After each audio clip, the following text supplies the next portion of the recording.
Bonjour, aujourd'hui on va voir une nouvelle fonctionnalité sur Lazier Plus. On va voir la fonctionnalité pour l'alignement polaire. Alors Lazier a deux fonctionnements pour l'alignement polaire. Un mode avec visibilité de la polaire et un mode avec non-visibilité de la polaire.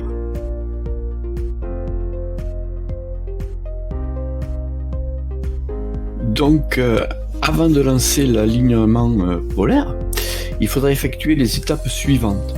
Donc, il faudra vérifier que la caméra principale et la monture sont bien connectées à Lazier. Le trépied et la monture doivent être de niveau. Vérifier que la latitude est correctement réglée.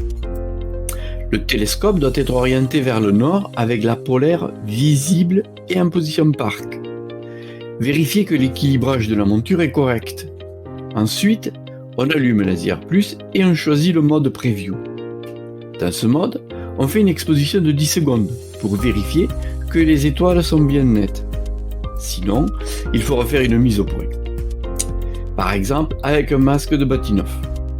Ensuite, on vérifie que le plate solving fonctionne. Pour cela, on utilisera la fonction Solve sur la barre d'outils sur la gauche de l'écran principal. Si le plate solving échoue, alors augmenter le gain de la caméra et recommencer. Et enfin, on passe en mode PA. Donc, dans le cas de l'alignement polaire, mais cette fois sans visibilité de cette polaire, il faudra effectuer les étapes suivantes. C'est-à-dire, d'abord, on va activer l'option All Sky Polar Align.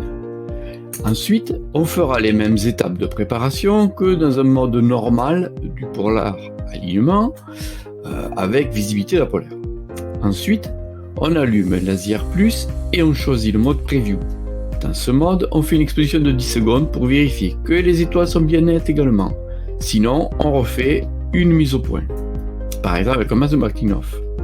On va vérifier également que le plate solving fonctionne. On utilisera la fonction Solve sur la barre d'outils sur la gauche de l'écran principal.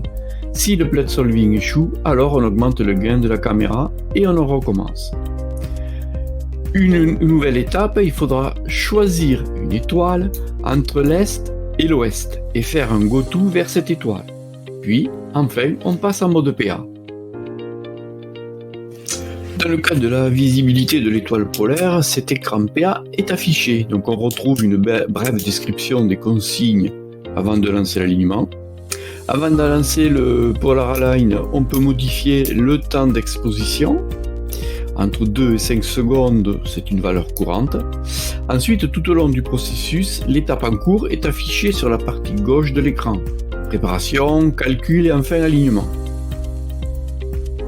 Dans le cas de non-visibilité de la polaire, l'écran affiché est le même que pour un PA normal. En fait, seules les consignes changent. En effet, il est bien précisé qu'il faudra déplacer la monture vers une étoile entre l'Est et l'Ouest. Maintenant, on va voir en image toutes ces fonctionnalités. Donc, en exemple, on va voir en fait le cas de non-visibilité de la polaire. Alors, pour cela, il va falloir aller positionner le paramètre All Sky Polar Align pour pouvoir utiliser cette méthode. Donc ensuite, on ira dans le mode Preview pour faire une première saisie d'image, une dizaine de secondes, pour vérifier que nos étoiles sont bien rondes et bien nettes. Bon, c'est le cas chez moi. Et ensuite, on pourra faire lancer un plate solving en cliquant sur l'icône Solve. On voit que là, le solve s'est bien passé.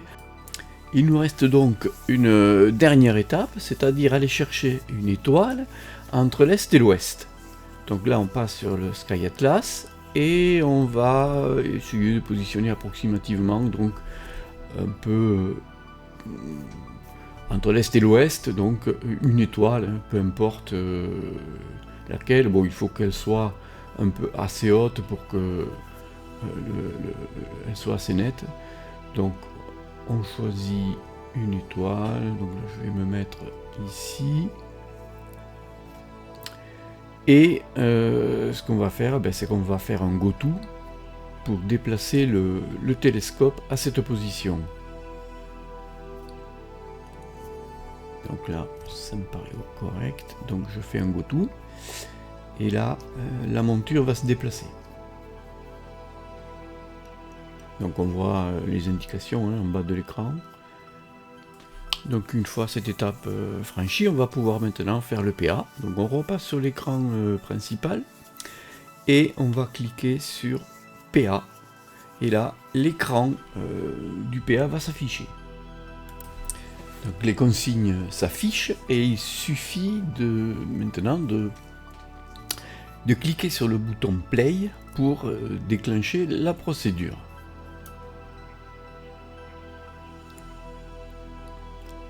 Donc on fait Play, il commence à faire un petit plate solving et ensuite il va faire pivoter la monture d'une dizaine de degrés. On a un stop rotating en cas que la monture vienne heurter le trépied. Et il recommence à faire un plate solving, donc il essaie de repérer en fait où il est dans le ciel. Il refait une nouvelle rotation de 15 degrés. Il refait un plate solving. L'étape de préparation est maintenant finie pour lui, il passe à l'étape de calcul, c'est-à-dire qu'ici, il va nous afficher un peu toutes les informations suite à ces plate solving. Donc là, il va nous donner l'écart en fait par rapport à la polaire, c'est-à-dire c'est ce qu'on va devoir corriger, et ici on a carrément le total error qui est ici de 5 degrés, 56 minutes 44 secondes, ce qui est pas mal. Et donc je vais utiliser mes boutons d'azimut et de latitude pour pouvoir positionner ma monture correctement. Alors on peut avoir deux méthodes, soit une méthode par refresh, c'est-à-dire qu'on va bouger les réglages et ensuite on fait refresh sur l'écran, soit on va cliquer sur le mode auto en bas de l'écran et là il fera des refresh automatiques au fur et à mesure en fait qu'on touche les réglages. Donc là j'ai cliqué donc sur auto pour faire du refresh automatique et là je commence en fait de manière manuelle sur ma monture le réglage avec les boulons en fait, d'azimut et d'altitude pour essayer de me rapprocher le plus possible de la polaire. Dès que je suis assez près de la polaire, en fait, il va changer, hein, les cercles de réglage changent pour être de plus en plus fins. Donc là, je suis à 30 minutes, et dans les consignes du bas, on voit qu'il nous dit que 5 minutes, c'est raisonnable. Donc ça va être mon objectif, c'est essayer d'atteindre en fait ce réglage.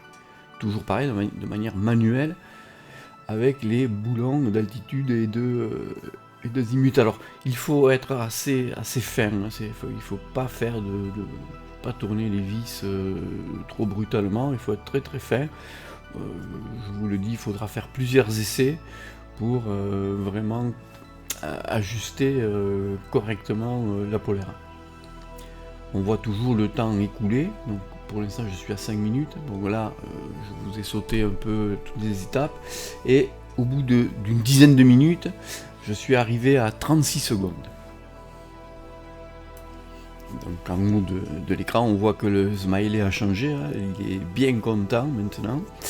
Donc on pourrait bien sûr continuer à essayer d'affiner encore plus cet écart, mais je vous conseille de vous entraîner d'abord, hein, parce que c'est vraiment très sensible, et on peut passer de 36 secondes à 5 minutes, vraiment avec un micron de tour de vis. Donc voilà pour cette polar alignement. Alors on voit aussi en bas de l'écran le mot finish, donc le bouton finish, donc il suffit de cliquer sur ce finish et la procédure d'alignement s'arrêtera. Alors une dernière recommandation, ce que je peux vous dire, c'est que si vous utilisez des filtres comme par exemple le L Extreme ou le L Pro, je vous conseille dans ce cas d'augmenter le temps d'exposition ou d'augmenter le gain, ou les deux. En effet, le PA peut échouer s'il n'a pas suffisamment d'étoiles pour le plate solving.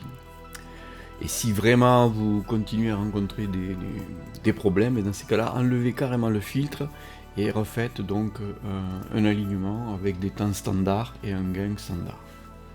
Donc voilà pour cette vidéo, je vous remercie de l'avoir regardé et à bientôt.